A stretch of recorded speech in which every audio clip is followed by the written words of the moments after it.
Hi, Professor Jeffers. Hello. Are you? You're doing well, I see. Sure. I was a little worried. About what? Well, because you weren't here. I mean, I know February's short and everything, and I almost missed the end of it myself, but I mean, you didn't leave a rock, you didn't leave a note. I was just, a little concerned. Oh, no need to be worried. How you doing? Well enough, I guess. Awesome. We have you got those questions that you told me about from your favorite name to say? Yeah, my good buddy ByteBrewmaste. Okay. Sent us 3. Oh, okay. Wow. You want to try that again before we start? What? The name, the Byte. ByteBrewmaste? Yes. I said that. Yes, you did. Well, Twice. you just start the thing. Okay, fine.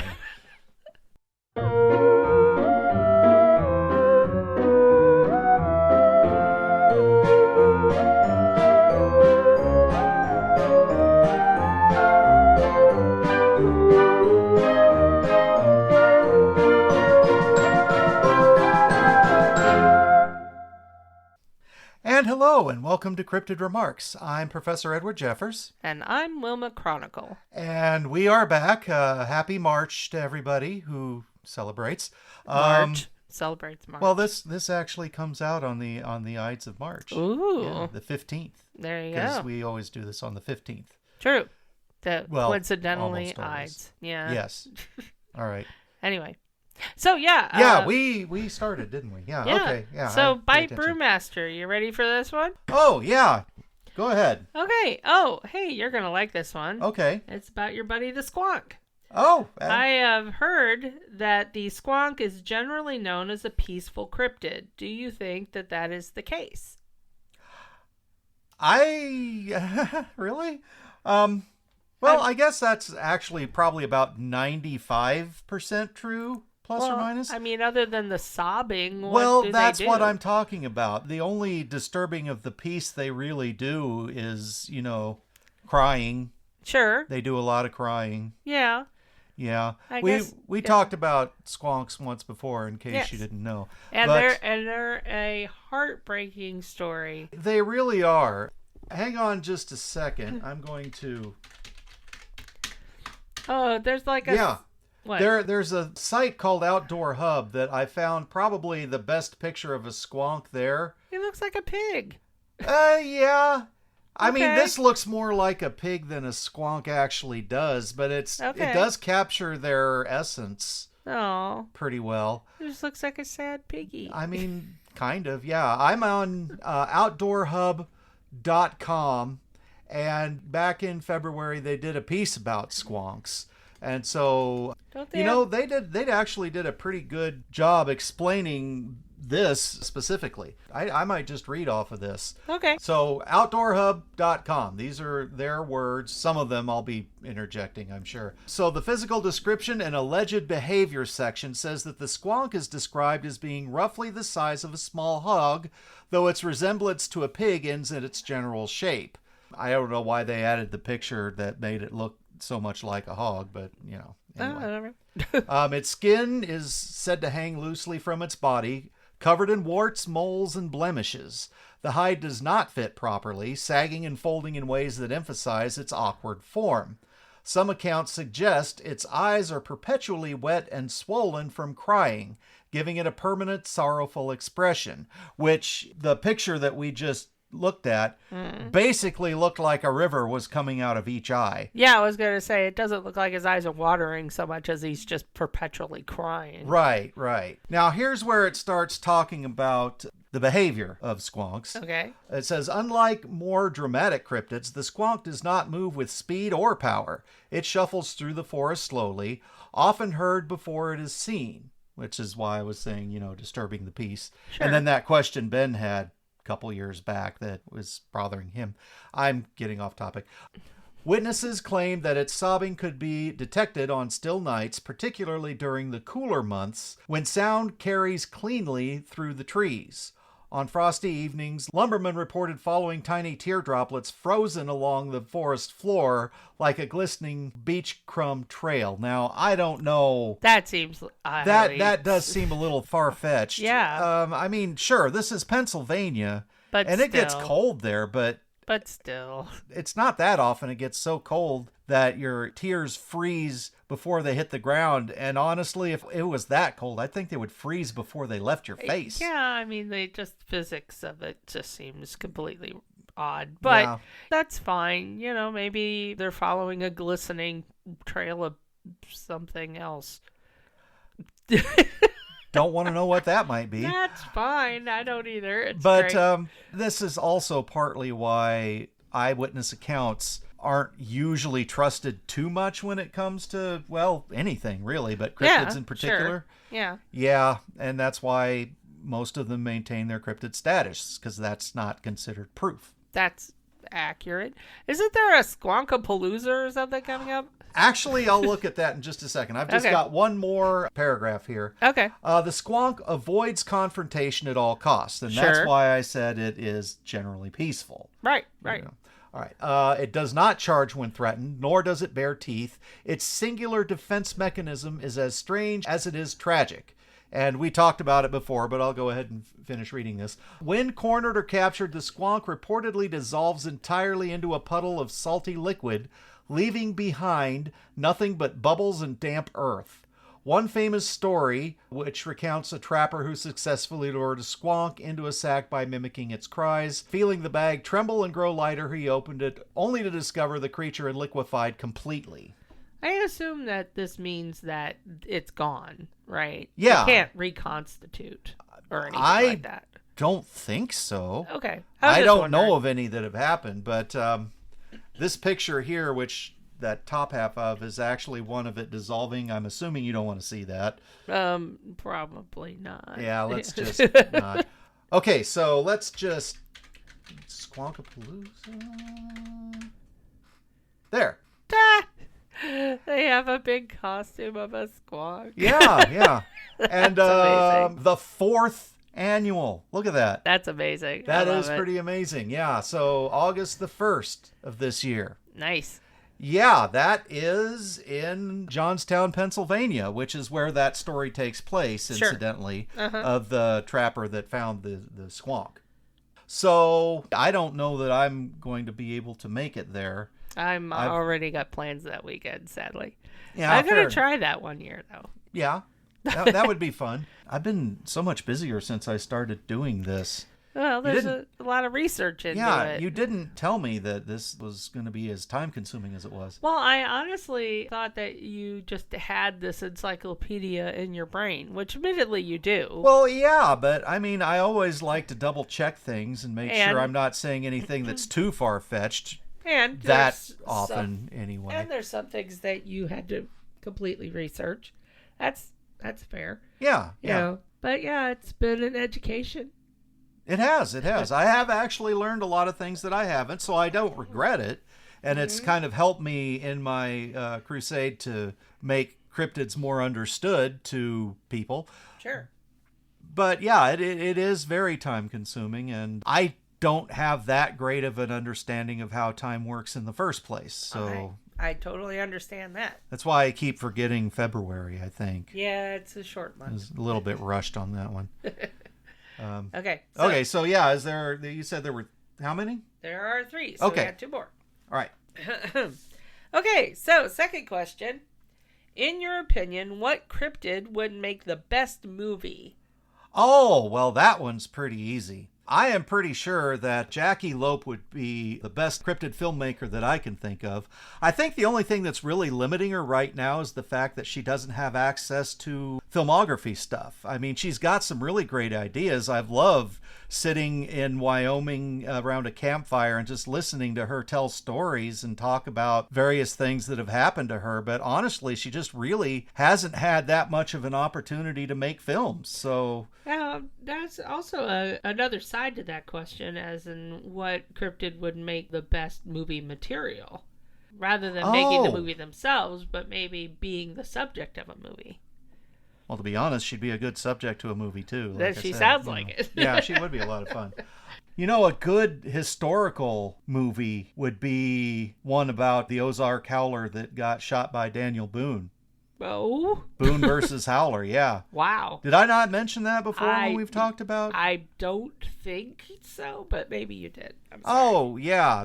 It's part of why at least one family line of Howlers tends to try to avoid people as much as they do. Sure. Now, on the other hand, Catherine is all in and is wanting to get started in music and stuff like that. And I had to try to reach out to her again. I haven't heard from her since I did that interview with her last year. So maybe she met up with somebody and is doing a garage band. I'll have to ask her about that. So I'm just thinking. I don't know that there's been a film done about puckwudgies. Oh, yeah, that would be cool. I mean, yeah, it would, because they are these little adorable creatures. Sure. Most of the time, but they do have the ability to... They're great marksmen. Being wood and all, they just kind of... I think it helps them with bows, making bows, and as far as I know, now don't quote me on this, but as far as I know, they could probably just fire javelins out of their arms. Ow. Yeah. So you do not want to upset them, but it would be like a nature horror, depending on whether or not you made them mad or not, or like maybe just a nature adventure thing. Misunderstood situations, and then somebody actually sits down and talks to one and understands what's going on, and then they become the heroes. Yeah, that would be that would be pretty interesting. That'd almost make a pretty good role-playing game. Ooh. Have to look into that. Indeed. Well, I mean, you don't need to be an expert to have an answer to this question. Can you think of any cryptids that might make a good movie? Honestly, I think any cryptid would make a good movie. Because anytime you're dealing with stuff people aren't familiar with or have a passing familiarity with, then you're going to, get some interest. Probably not a squonk. I don't think anybody wants to see a movie about a squonk. Well, it would be a real tearjerker. Yeah. You're hilarious. The Mongolian death worms, they have that one movie, don't they? Please tell me you're not talking about Tremors. Oh, I hadn't even thought of that one. No, I was thinking about that one that is obviously science fiction. Oh, Dune? Yeah. No. I mean, I don't know. When you described them, it sounded very like Doom wormy like, but my understanding of the Dune worms is that they are sentient in a way, and that the death worms just are worms. As far as I know, yeah. That's fair. I haven't had a whole lot of contact with them. Not complaining. Yeah, I understand. Really don't want to. And then, of course, the Mothfolk have several films about them. I imagine. The one that I really, really wish they'd do is Deer Woman. Oh, that would make a great movie. That would make a great movie. You could almost make like a Netflix miniseries out of that or something. Indeed. I think that would be really interesting. Wonder if Anna would have any interest at all in doing something like that. My impression of Anna from you just describing her is that she's a very private person. My guess would be that she would not be interested. However, she might be interested in contributing. Possibly. I don't know. Story-wise or whatever. Her story is one that definitely deserves to be out there. And I'm speaking of Dear Women in general, not just Anna. Sure. But if I can ever find her, I might have to ask her about that. That'd be cool. It would be, yeah. And I mean, I kind of agree with you. Nearly any cryptid would make a good movie. Especially for humans, because a lot of people just don't understand them. Yeah, and there's like at least one episode of the X-Files where they talk about chupacabras, but they obviously don't have it correctly, because in that they're sort of like werewolfy, and that people turn into chupacabras. But also, sometimes a good movie is best when it doesn't try to explain it. You know what I mean? You just leave it to your imagination as more scary kind of thing. So if you don't show a chupacabra, but then things just start happening kind of thing, but everybody knows it's chupacabra, I don't know. Well, you're right. That's a good aspect of storytelling, is maintaining the mystique, but that really doesn't help me in what I'm trying to do at all. No, but again, Chupacabra is not, because you said that they aren't sentient. They're just... Well, I don't think they are. Oh. I haven't really sat down and had a conversation with one. I don't know if that's because they can't, or I just haven't found one that wanted to yet. That's fair. Now, this episode you were talking about, do you know where that takes place? I know that show, they kind of bounced all over the place. Yeah, I mean, it was kind of because they're the FBI, so they're kind of everywhere. Yeah. But I don't know. I don't remember exactly where it was. I just remember it involved a migrant camp. So my guess is the Southwest. Well, then, if it does have werewolf qualities, it could be Nagloshi or Skinwalker.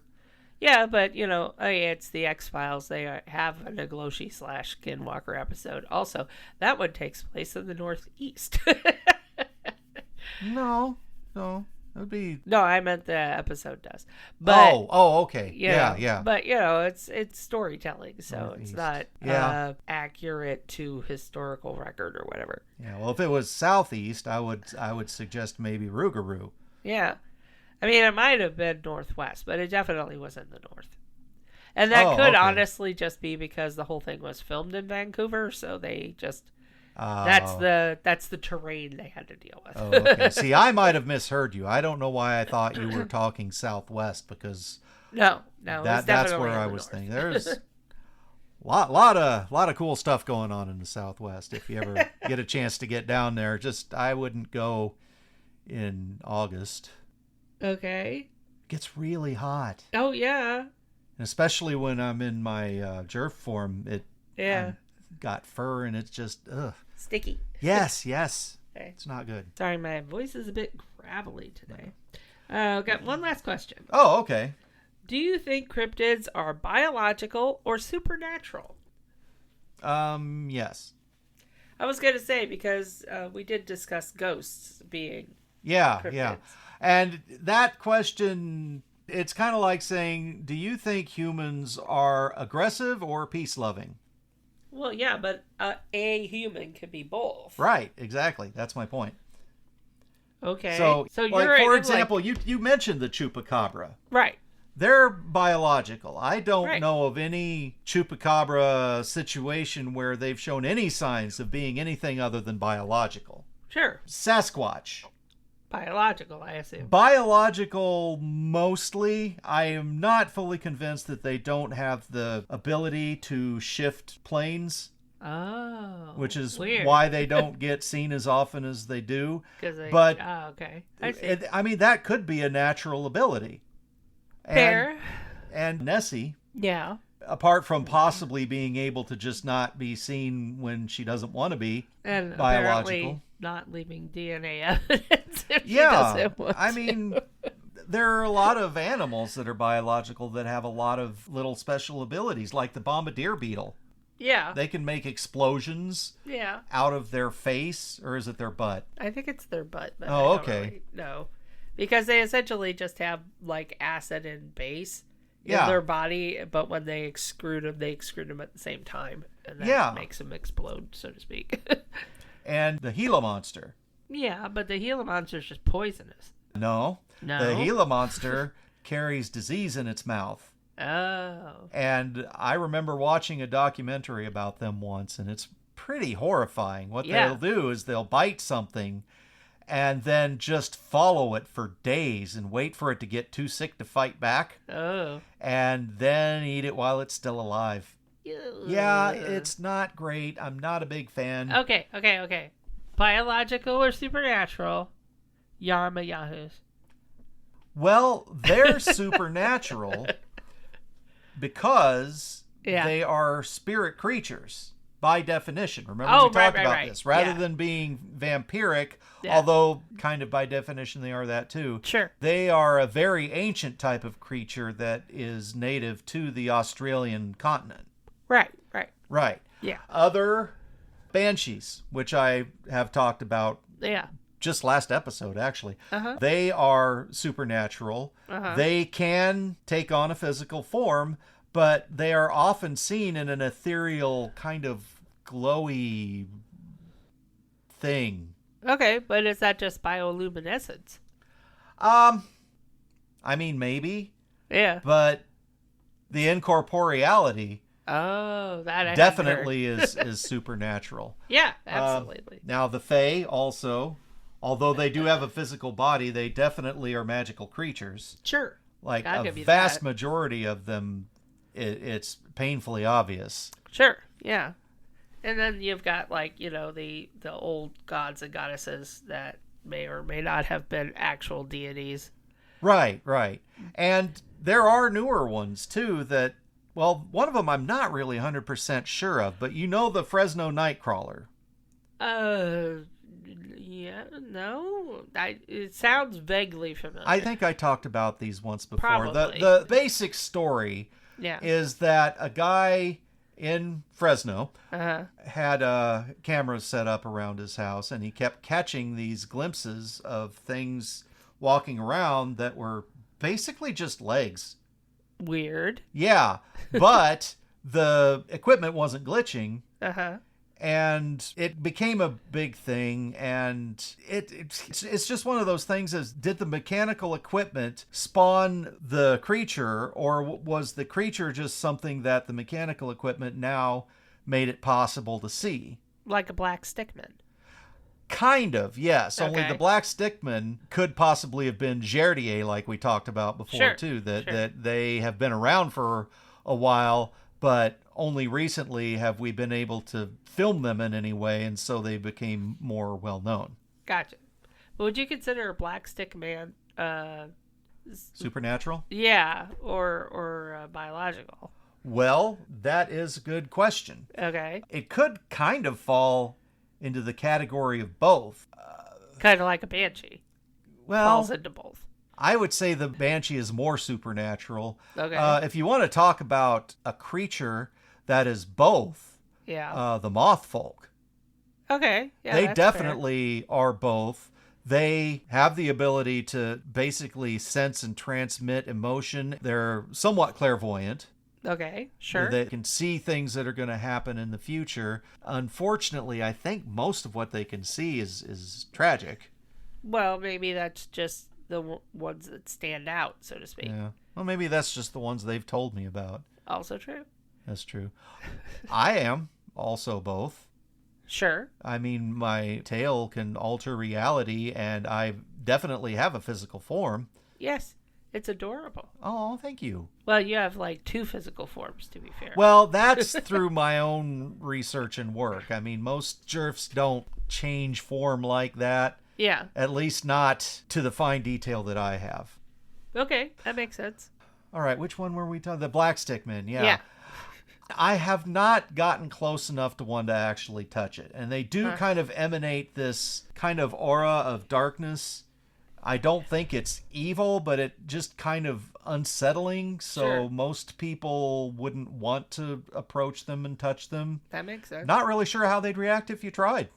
Well, They might be skittish. also, that could just be a defense mechanism. Oh, probably. The bombardier beetle that we talked about before, they don't like going around and exploding at people. That's how they defend themselves. Yeah. Or vultures who don't want to throw up on you, but that's just how they Yeah, get it away. takes them a lot of effort to eat that. Yeah, like I was eating dinner and now I've got to get away from you, and here's my dinner. Thanks for nothing, and then they fly off. Yeah. Of course, you're not going to appreciate it either. No. And not a little. and for the the squonks too. Yeah. They definitely don't want to dissolve into nothingness. But No, that sounds terrible. yeah. Still got the Squawkapalooza up. I love that picture. Oh yeah, that is a great picture. It must be their mascot or something. I Now. know. I just love that there's an actual costume. Yeah. Squonkapalooza.com is where we found that, if you're interested in looking that. And if you do go to Squonkapalooza, let me know and tell me how it was, because I'm not going to be able to make it this year, pretty much for sure. And something I might be interested in trying to do in the future. Yeah. Yeah. Anyway, well, that's all our old friend ByteBrewmaster had to say. So, good. Okay. So, yeah, if you have any other questions, feel free to send them in. Yes, we are having a bit of a dearth of questions right now, but I do have an idea for an upcoming event, or episode, not really event. Yeah. I'm still working on details, but if that becomes a thing, I definitely will mention something before it actually happens. Okay. Yeah, it's a secret right now. Yeah, apparently. Yeah. Okay. I guard secrets, you know that. Yes. And Okay. I'm guarding this one. Yeah. So, For now. socials. Socials, right. Okay, so we can be found on Discord, which is a good place to leave questions. So if you're listening to this and you want to leave us a question, go to Discord. That's a good place to do that. We've got a whole little channel set up for questions. We're on YouTube. It's at Cryptid Remarks. Well, it's not at Cryptid Remarks. It's at Professor Edward Jeffers. The channel is called Cryptid Remarks. You can leave a comment in any of the videos, and we will get the questions there also. And if you don't believe me, ask ByteBrewmaster. Yes, that's usually where he leaves them. Right. We are on Instagram at Cryptid Remarks. I am on Blue Sky at profedjeffers.bsky.social. We do still have a Facebook group, and not a lot goes on there, but that's also a place where you can find episodes. So, Indeed. right. So I guess that's about all we've got for this one. Alrighty. Well, thanks for listening, and remember, if you think you saw something, you probably did. Bye. You've been listening to Cryptid Remarks. The part of Professor Edward Jeffers was played by Jeffrey Morton. The part of Wilma Chronicle was played by Kimberly Morton. All music was written by Ruben Fansler. Sound editing by Jeffrey Morton and Ruben Fansler. Our web guru is Aaron Milosic. If you have any questions you would like us to cover, contact us at cryptidremarks@gmail.com or link to our Discord through cryptidremarks.com. Thank you for listening. And don't worry, I probably don't exist either. Okay, say things. Say things, stuff and things, or things and things. Because I can say the things that are nonsensical or just ramble on and on and on. You're going to stop this anytime soon. No, probably not. I was enjoying that too much. And hello, and welcome to... I'm doing that again. There you go.